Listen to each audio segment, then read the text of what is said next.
ঘুম থেকে উঠেই দেখি আব্বা নদীর একদম টাটকা ছোটো মাছ নিয়ে হাজির। সো হাই এভরিওয়ান, আসসালামু আলাইকুম। কেমন আছেন সবাই? আমিও আলহামদুলিল্লাহ খুব ভালো আছি। তো আজকে সারাদিন কী কী করলাম সবগুলোই থাকছে এই ভিডিওতে। আশা করি আমার পুরো ভিডিওটি আপনারা দেখবেন। আম্মাকে আমি একটু হেল্প করে তারপর সকাল সকাল আলিফাকে নিয়ে একটু ঘুরতে বের হয়ে গেলাম। আর অনেক দিন হয়ে গেছে এই জায়গাটায় আসলে যাওয়া হয় না।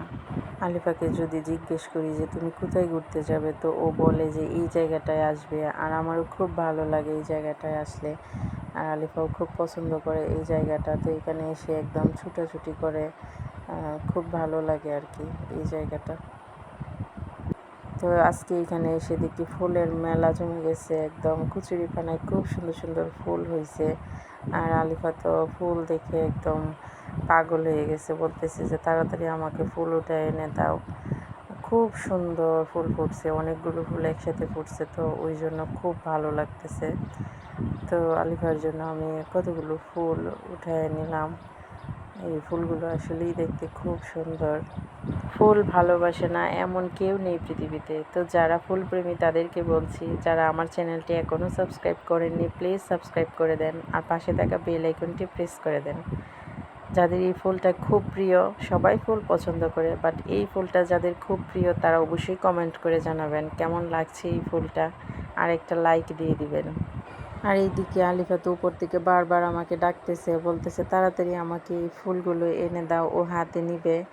তো আমি ওকে হাতে দিতেই ও এত খুশি হয়েছে ফুলগুলো দেখে বলার মতো না। তো ওর হেয়ার ব্যান্ডের সাথে ফুলগুলো অনেকটাই ম্যাচিং হয়ে গেছে, তো ও খুব খুশি ফুলগুলো পেয়ে। ও তো যে কোনো ফুলেই খুব পছন্দ। তো তারপর আমরা বাড়িতে চলে আসলাম। আর এই সেই দিকে আম্মা লাল ভর্তা করতেছে। যারা খুব ঝাল পছন্দ করেন তাদের কাছে এই লাল ভর্তাটা খুব ভালো লাগবে। তো এই লাল ভর্তার রেসিপিটা আমি নেক্সট ব্লগে অবশ্যই দিব, আপনারা দেখে নেবেন। আর এইদিকে আম্মা ছোটো মাছগুলো রান্না করে ফেললো। ছোটো মাছ কাটতে একটু কষ্ট হলেও খেতে কিন্তু খুবই মজা। আব্বা প্রায় সময় কিনে আনেন। তো আমার কাছে খুব ভালো লাগে ছোটো মাছ। কার কার কাছে ভালো লাগে ছোটো মাছ অবশ্যই কমেন্ট করে জানাবেন।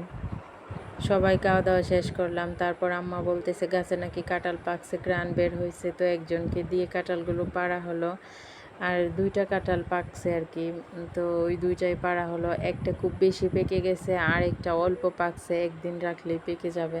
আমাদের গাছের কাঁঠালগুলো খেতে খুব মিষ্টি হয়। আর কাঁঠালের কুশগুলো দেখেন কি সুন্দর, মাশাল্লাহ। মানে একদম নরমও না আর একদম শক্তও না, মাঝারি টাইপের। তো এই কুশগুলোই আমার খুব পছন্দ। আমি খুব কাঁঠাল পছন্দ করি। তো কে কে আমার মতো কাঁঠাল পছন্দ করেন বলবেন।